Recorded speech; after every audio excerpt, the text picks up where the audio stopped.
The interstellar transport Serenity's Edge hummed through the void between star systems, its passenger compartment filled with beings from across the galaxy. Adnan adjusted his position in the cramped seat, trying to find comfort among the strange collection of travelers. To his left sat a chittering Vexhai with crystalline skin, while across the aisle, a gaseous Netherian floated in its containment suit. Nihal had taken the window seat, her dark eyes fixed on the swirling patterns of hyperspace beyond the reinforced viewport. She seemed completely at ease, though Adnan noticed how the other passengers gave their row a wide berth. It had been like this since they boarded the civilian transport on Kepler Station. Nervous glances, hushed conversations that ceased when humans approached. The Vexhai beside Adnan began making rapid clicking sounds, its translator struggling to keep up. "Dangerous, Deathworlder. Aboard vessel," came the mechanical voice through the universal communicator. Adnan glanced at the alien, then at Nihal, who had turned from the window with raised eyebrows. Neither of them reacted outwardly, but Adnan felt that familiar mixture of amusement and frustration that came with being human in galactic society. "Which one?" whispered a Corvani from 3 rows back, its serpentine neck craning forward. "The male or female?" "Both," hissed the Vexhai. Heard from freight handler on Kepler. They lifted 40-kilogram cargo containers like they were empty. Without assistance mechs. Nihal caught Adnan's eye and smirked.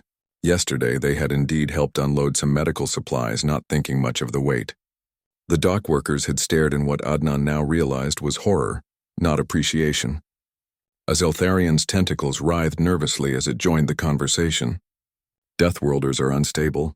Heard they come from planet with gravity, 3 times galactic standard. Poisonous atmosphere. Radiation that would kill civilized beings. 3 times?" The Corvani's scales rippled with anxiety. How did they not collapse under their own weight here? Adnan almost laughed.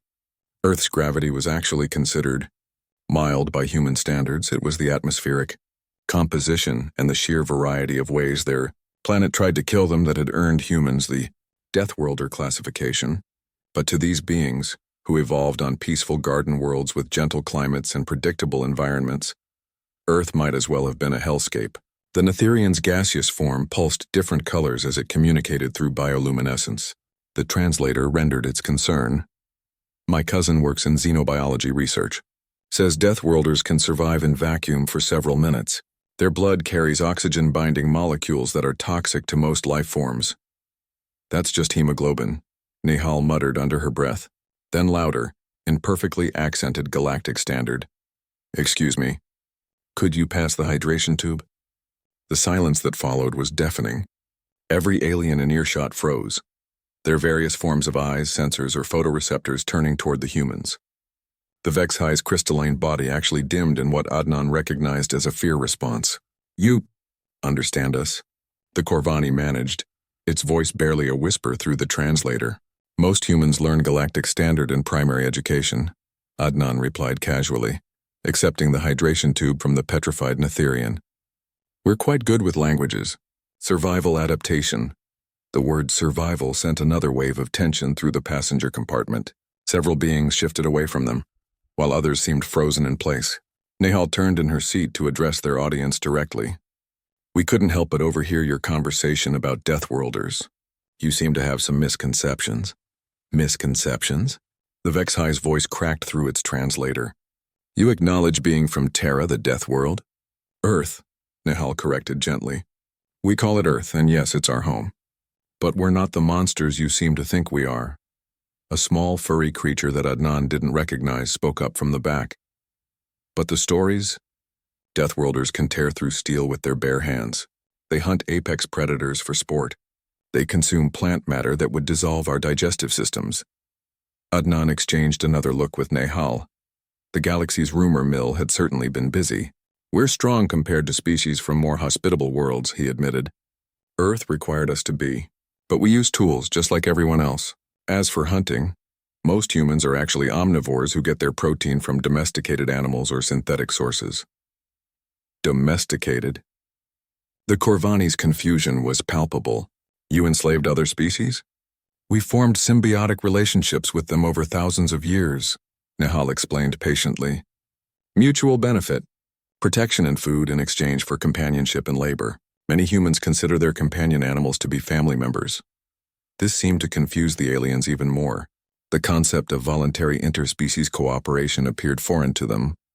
The ship's captain, a dignified ethereal with translucent blue skin, approached their section. "Is everything proceeding peacefully here?" Some passengers have expressed concerns.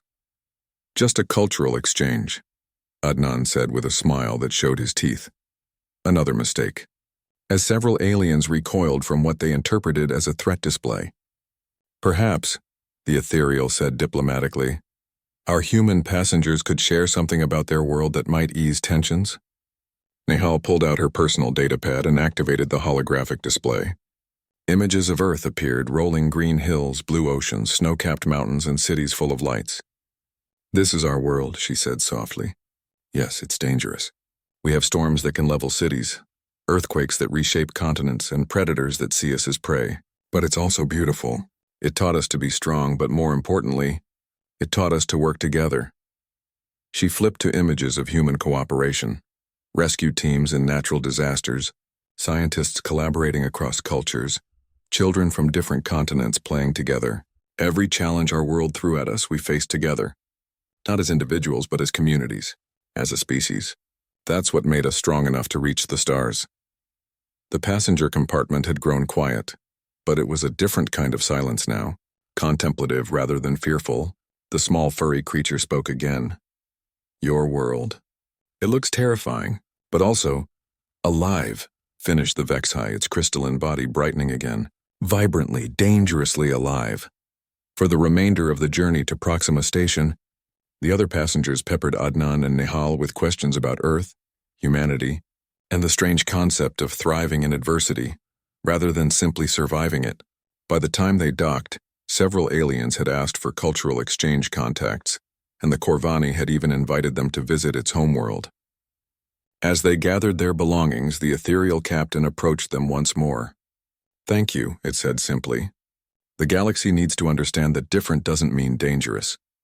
Adnan shouldered his pack, noting that it probably weighed more than most of the beings they'd shared the journey with. "We're still learning that ourselves, Captain."